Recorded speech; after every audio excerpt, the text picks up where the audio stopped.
This next video, I'm super excited to teach about the difference in transition zone of when you should counter versus when you should reset. One of the biggest issues I see mostly in women's doubles is the firefights being initiated by a team that's in the transition zone and they end up losing quickly and they don't understand why.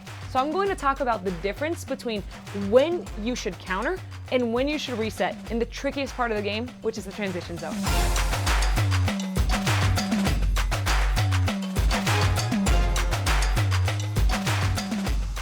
Before I start explaining what you should do in what situation, I want to make sure you understand what I'm talking about when I refer to the transition zone.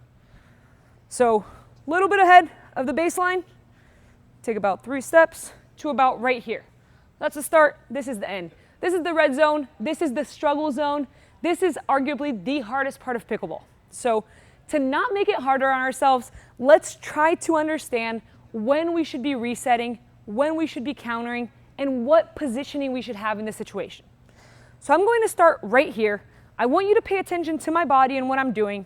I'm gonna have an athletic stance. I'm gonna be getting pretty low.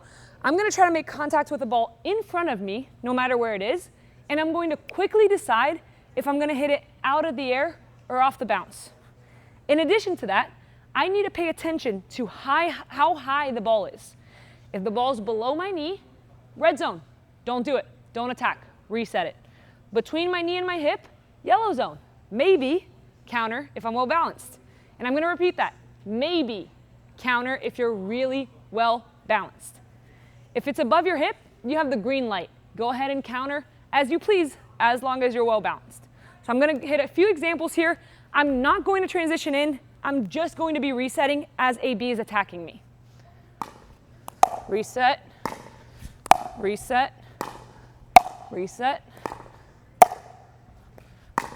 counter. Ooh, almost.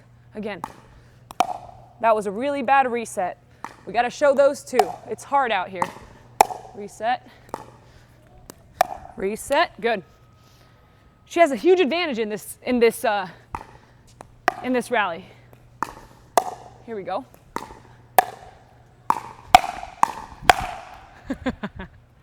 All right. So that's a quick little demonstration of just staying in the transition zone, which is the danger zone. It's not fun to be right here. She's having a much better time in that rally than I am. So I'm gonna start all the way back here, and I'm going to make my way up by making good decisions, staying well balanced, and an athletic stance. Here we go. Reset. Good. Good. Got her. Clean transition there. It's not a race, right? Take my time, make sure I'm well balanced the entire way. Good ball, she got me. My trash talk comes back to me pretty much immediately. Good ball. Oh, just missed it. A couple more good ones, here we go. Reset. That's what happens when I talk while I hit. All right, here we go.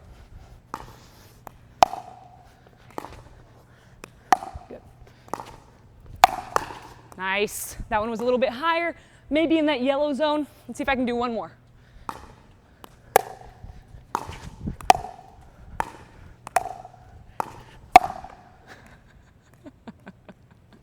I got her. Perfect. So you need to be patient in this zone. I really cannot stress enough how difficult this area of the court is. This area is where you should be getting the most practice out of any part of your game. Commit to making good decisions here, and your game will change immediately. Hopefully this helps. Now that we've understood when we should be countering versus when we should be resetting, it should be a lot easier to get up to the kitchen line. You should be significantly more successful on the points that you're serving because that transition zone should become cleaner. If you like this video, please subscribe to the channel, give this video a like, and leave a comment on what we should talk about next.